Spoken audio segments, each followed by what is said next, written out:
इस ऐतिहासिक कार्यक्रम में उपस्थित केरला के राज्यपाल श्रीमान आरिफ मोहम्मद खान,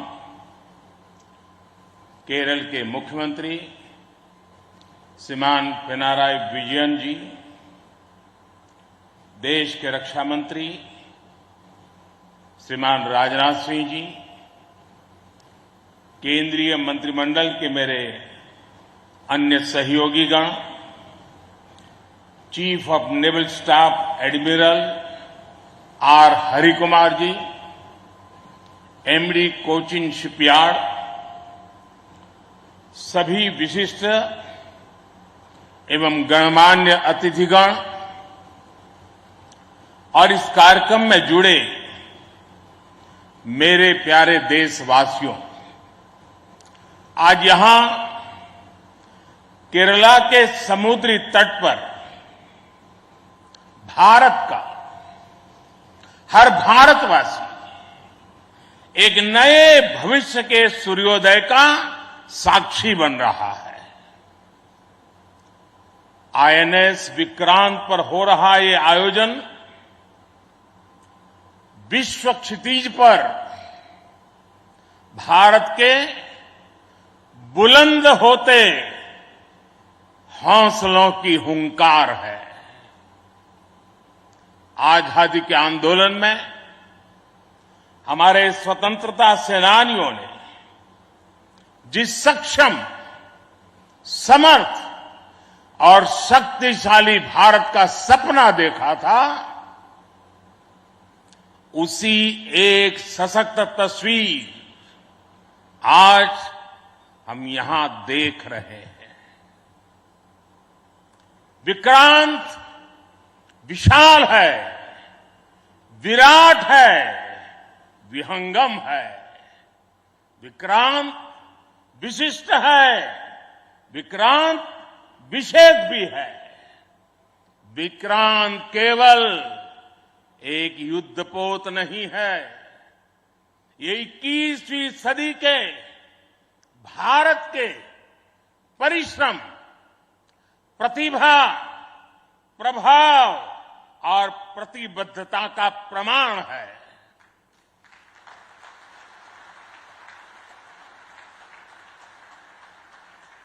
यदि लक्ष्य दुरंत है, यात्राएं दिगंत है, समंदर और चुनौतियां अनंत है, तो भारत का उत्तर है विक्रांत।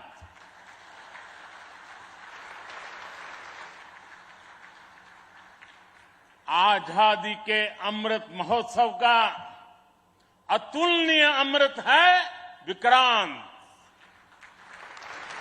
आत्मनिर्भर होते भारत का अद्वितीय प्रतिबिंब है विक्रांत। ये हर भारतीय के लिए गर्व और गौरव का अनमोल अवसर है। ये हर भारतीय का मान, स्वाभिमान बढ़ाने वाला अवसर है।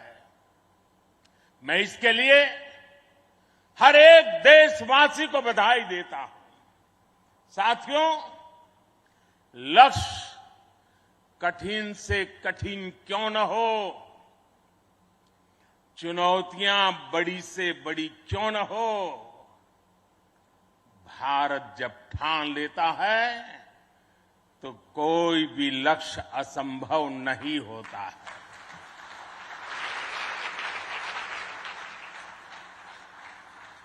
आज भारत विश्व के उन देशों में शामिल हो गया है जो स्वदेशी तकनीक से इतने विशाल एयरक्राफ्ट कैरियर का निर्माण करता है।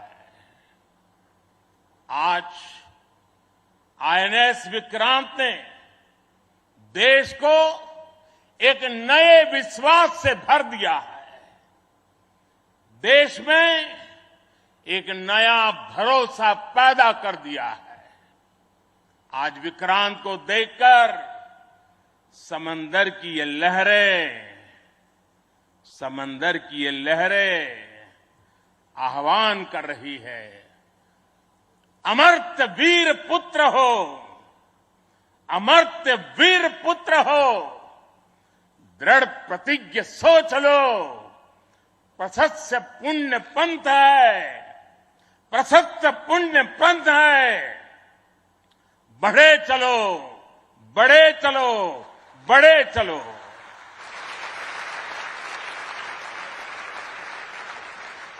साथियों, इस ऐतिहासिक अवसर पर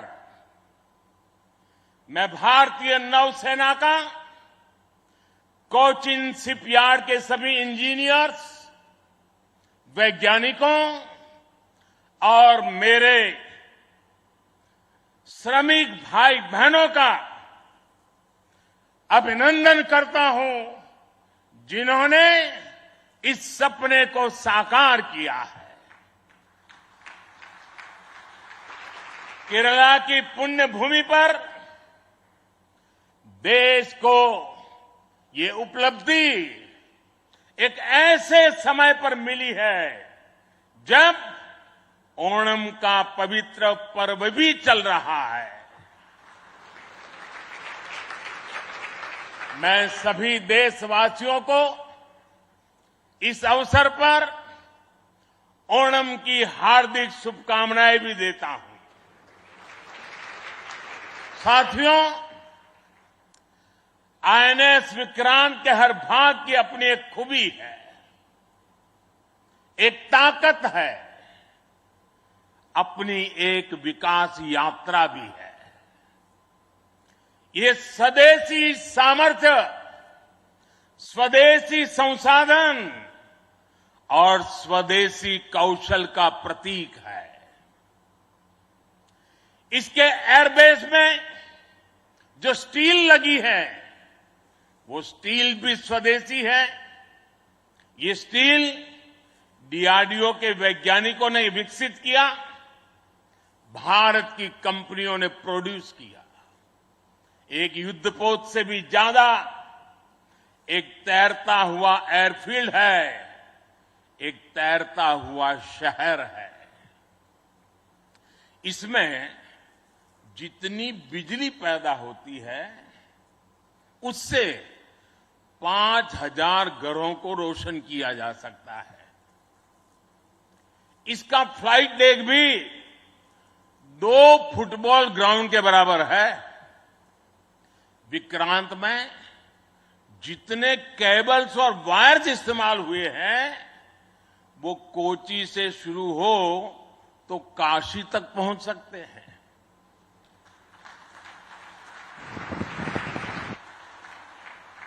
ये जटिलता हमारे इंजीनियर्स की जीवटता का उदाहरण है। मेगा इंजीनियरिंग से लेकर नैनो सर्किट्स तक पहले जो भारत के लिए अकल्पनीय था, वो हकीकत में बदल रहा है।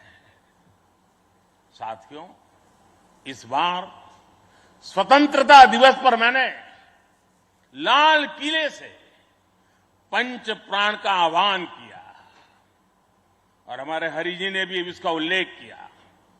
इन पंच प्राणों में पहला प्राण है विकसित भारत का बड़ा संकल्प, दूसरा प्राण है गुलामी की मानसिकता का संपूर्ण त्याग, तीसरा प्राण है अपनी विरासत पर गर्व, चौथा और पांचवा प्राण है देश की एकता, एकजुटता और नागरिक कर्तव्य। आईएनएस विक्रांत के निर्माण और इसकी यात्रा में हम इन सभी पंच प्राणों की ऊर्जा को देख सकते हैं। आईएनएस विक्रांत इस ऊर्जा का जीवन संयंत्र है। अभी तक इस तरह के एयरक्राफ्ट कैरियर केवल विकसित देश ही बनाते थे। आज भारत ने इस लीग में शामिल होकर विकसित राष्ट्र की दिशा में एक और कदम बढ़ा दिया है।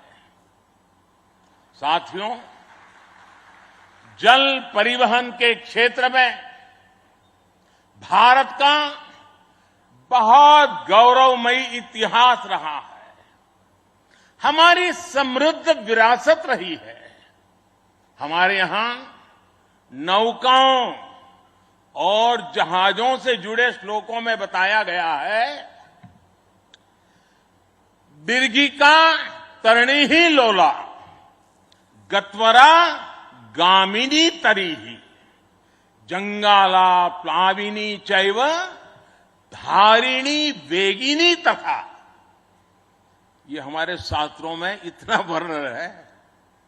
दीर्घिका तरुणी लोला गत्वरा गामिनी जंगाला प्लाविनी धारिणी वेगिनी हमारे यहां जहाजों और नौकाओं के अलग अलग आकार और प्रकार होते थे।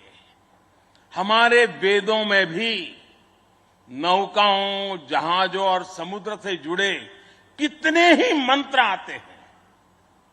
वैदिक काल से लेकर गुप्त काल और मौर्य काल तक भारत के समुद्री सामर्थ्य का डंका पूरे विश्व में बजता था। छत्रपति वीर शिवाजी महाराज ने इस समुद्री सामर्थ्य के दम पर ऐसी नौसेना का निर्माण किया जो दुश्मनों की नींद उड़ाकर रखती थी। जब अंग्रेज भारत आए तो वो भारतीय जहाजों और उनके जरिए होने वाले व्यापार की ताकत से घबराए रहते थे। इसलिए उन्होंने भारत की समुद्री सामर्थ्य की कमर तोड़ने का फैसला लिया। इतिहास गवाह है कि कैसे उस समय ब्रिटिश संसद में कानून बनाकर भारतीय जहाजों और व्यापारियों पर कड़े प्रतिबंध लगाए दिए गए थे। भारत के पास प्रतिभा थी, अनुभव था, लेकिन हमारे लोग इस कुटिलता के लिए मानसिक रूप से तैयार नहीं थे। हम कमजोर पड़े और उसके बाद गुलामी के कालखंड में अपनी ताकत को धीरे धीरे भुला बैठे। अब आजादी के अमृत काल में भारत अपनी उस खोई हुई शक्ति को वापस ला रहा है। उस ऊर्जा को फिर से जगा रहा है। साथियों, आज 2 सितंबर 2022 की ऐतिहासिक तारीख को इतिहास बदलने वाला एक और काम हुआ है। आज भारत ने गुलामी के एक निशान, गुलामी के एक बोझ को अपने सीने से उतार दिया है। आज से भारतीय नौसेना को एक नया ध्वज मिला है। अब तक भारतीय नौसेना के ध्वज पर गुलामी की पहचान बनी हुई थी, लेकिन अब आज से छत्रपति शिवाजी महाराज से प्रेरित नौसेना का नया ध्वज समंदर और आसमान में लहराएगा।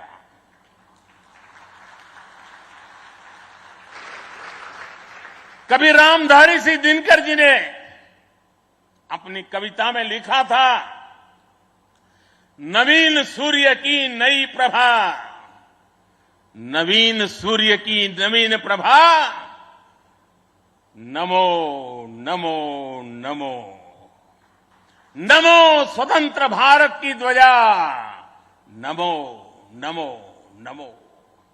आज इसी ध्वज वंदना के साथ मैं ये नया ध्वज नौसेना के जनक छत्रपति वीर शिवाजी महाराज को समर्पित करता हूं।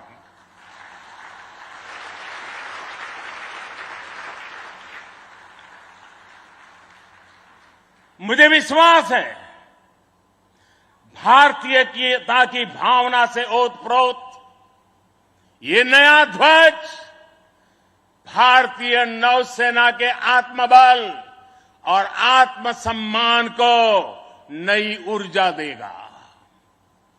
साथियों, हमारी सेनाओं में किस तरह बदलाव आ रहा है, उसका एक और अहम पक्ष मैं सभी देशवासियों के सामने रखना चाहता हूं।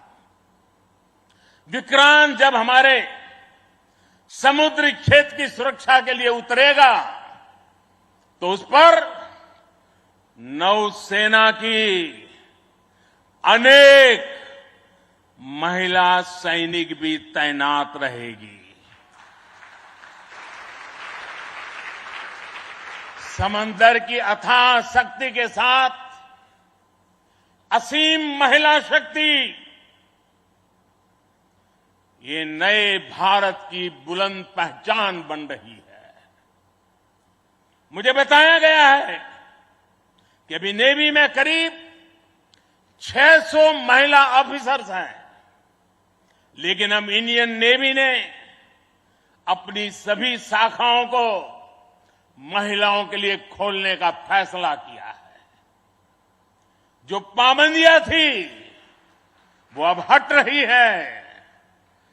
जैसे समर्थ लहरों के लिए कोई दायरे नहीं होते, वैसे ही भारत की बेटियों के लिए भी अब कोई दायरे या बंधन नहीं है।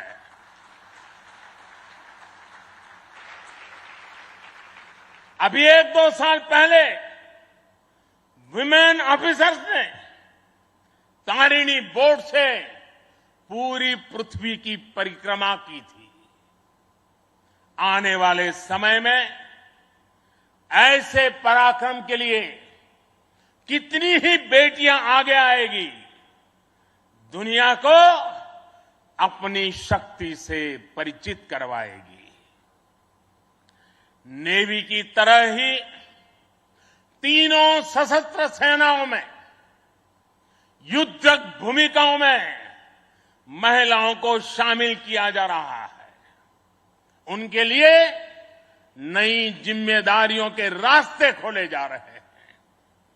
साथियों, आत्मनिर्भरता और आजादी को एक दूसरे का पूरक कहा जाता है। जो देश जितना किसी दूसरे देश पर निर्भर है, उतना ही उसके लिए संकट है। जो देश जितना आत्मनिर्भर है, वो उतना ही सशक्त है। कोरोना के संकट काल में हम सभी ने आत्मनिर्भर होने की इस ताकत को देखा है, समझा है, अनुभव किया है। इसलिए आज भारत आत्मनिर्भर होने के लिए पूरी शक्ति से काम कर रहा है। आज अगर अथाह समंदर में भारत की ताकत का उद्घोष करने के लिए आईएनएस विक्रांत तैयार है, तो अनंत आकाश में यही गर्जना हमारे तेजस कर रहे हैं। इस बार 15 अगस्त को पूरे देश ने लाल किले से स्वदेशी तोप की हुंकार भी सुनी है। आजादी के 75 साल बाद सेनाओं में रिफॉर्म करके भारत अपनी सेनाओं को निरंतर आधुनिक बना रहा है, आत्मनिर्भर बना रहा है। हमारी सेनाओं ने ऐसे उपकरणों की एक लंबी लिस्ट भी बनाई है जिनकी खरीद अब स्वदेशी कंपनियों से ही की जाएगी। डिफेंस सेक्टर में रिसर्च और डेवलपमेंट के लिए 25% बजट भी देश की यूनिवर्सिटीज और देश की कंपनियों को ही उपलब्ध कराने का निर्णय लिया गया है। तमिलनाडु और उत्तर प्रदेश में 2 बड़े डिफेंस कॉरिडोर भी विकसित हो रहे हैं। डिफेंस सेक्टर में आत्मनिर्भरता के लिए उठाए जा रहे इन कदमों से देश में रोजगार के अनेकों नए अवसर पैदा हो रहे हैं। साथियों, एक बार लाल किले से मैंने नागरिक कर्तव्य इसकी भी बात कही है। इस बार मैंने उसको दोहराया भी है। बूंद बूंद जल से जैसे विराट समंदर बन जाता है, वैसे ही भारत का एक एक नागरिक वोकल फॉर लोकल, अगर वोकल फॉर लोकल के मंत्र को जीना प्रारंभ कर देगा तो देश को आत्मनिर्भर बनने में अधिक समय नहीं लगेगा। जब सभी देशवासी लोकल के लिए वोकल होंगे तो उसकी गूंज सिर्फ भारत में ही नहीं बल्कि पूरी दुनिया में सुनाई देगी। और देखते ही देखते दुनिया के जो भी मैन्युफैक्चरर होंगे उनको भी मजबूरन भारत में आकर के मैन्युफैक्चरिंग के रास्ते पर चलना पड़ेगा। ये ताकत एक एक नागरिक के अपने आप में तजुर्बे में है। साथियों, आज जिस तेजी से वैश्विक परिवेश बदल रहा है, वैश्विक परिदृश्य बदल रहा है, उसने विश्व को मल्टीपोलर बना दिया है। इसलिए आने वाले समय में भविष्य की गतिविधियां और सक्रियता का केंद्र कहां होगा, ये भविष्य दृष्टि बहुत जरूरी हो जाती है। उदाहरण के तौर पर पिछले समय में इंडो पैसिफिक रीजन और इंडियन ओशन में सुरक्षा चिंताओं को लंबे समय तक नजरअंदाज किया जाता रहा, लेकिन आज ये क्षेत्र हमारे लिए देश की बड़ी रक्षा प्राथमिकता है। इसलिए हम नौसेना के लिए बजट बढ़ाने से लेकर उसकी क्षमता बढ़ाने तक हर दिशा में काम कर रहे हैं। आज चाहे ऑफशोर पेट्रोल वेसल्स हो, सबमरीन्स हो या एयरक्राफ्ट कैरियर्स हो, आज भारत की नौसेना की ताकत अभूतपूर्व गति से बढ़ रही है।